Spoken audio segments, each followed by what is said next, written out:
খোলা থাকে, তাহলে আপনারা চোখ কান খুলে দেখুন, আজকে গোটা বিশ্ব বিবেক, এদেশের বুদ্ধিজীবী, এদেশের সচেতন মহান মন্তব্য করে অতীতের যে কোনো সময়ের তুলনায় বাংলাদেশ জামাত ইসলামী অনেক শক্তিশালী, অনেক মজবুতি অর্জন করেছে।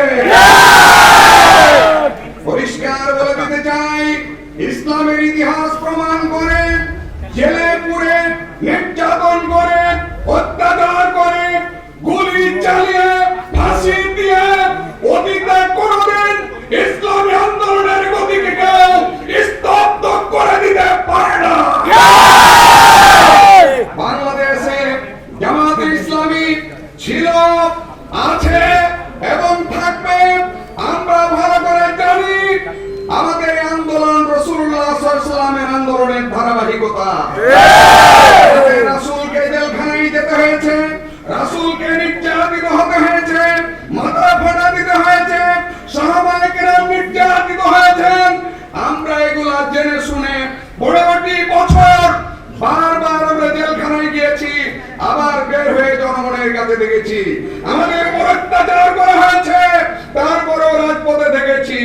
কিন্তু আওয়ামী লীগের মতো এত বড় 15 বছরের দোর্দণ্ড প্রতাপশালী একটি সরকার ক্ষমতার বাইরে একদিনও দেশে থাকতে পারলেন না। আমরা পরিষ্কার বলতে চাই, আমরা ছিলাম, আছি এবং থাকবো। আমরা থাকবো জনগণের ভাগ্য উন্নয়নের জন্য, দেশে কোরআনের আইন চালু করার জন্য, দেশে থাকবো দুর্নীতিকে কবর দেওয়ার জন্য, দেশে থাকবো জনগণের অধিকার প্রতিষ্ঠার।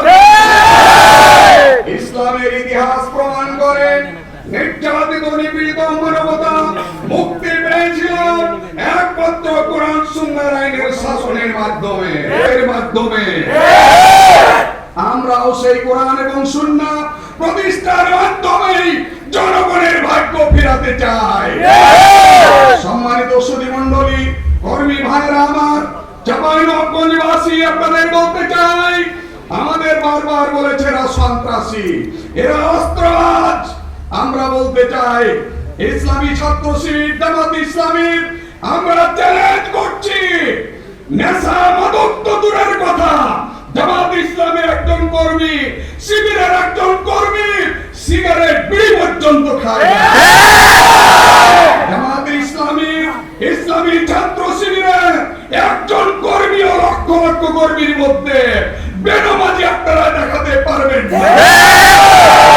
আমাদের হাতে অস্ত্র রয়েছে, এই অস্ত্র যদি বিশ্ববিদ্যালয়ে যান, মেডিকেলে যান, ইঞ্জিনিয়ারিং বিশ্ববিদ্যালয়ে যাবেন, টেবিলে দেখবেন ওই ছাত্রদের শিবিরের কর্মীর টেবিলে কোরআনের অস্ত্র, হাদিসের অস্ত্র, যেই অস্ত্রকে দুনিয়ার কোন অস্ত্র মোকাবেলা করতে পারে না।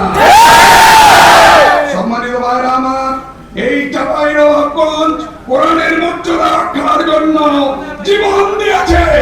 ভবিষ্যতেও কোরআন প্রতিষ্ঠার আন্দোলনে ইসলামী ছাত্র শিবির জামাত ইসলামী জীবন দিবে। পরিশেষে আমি একটা কথা বলতে চাই, ভাইরা আমার, আমরা আহ্বান জানাতে চাই, জনগণ থেকে আমাদেরকে দূরে রাখা হয়েছিল। এই জনগণ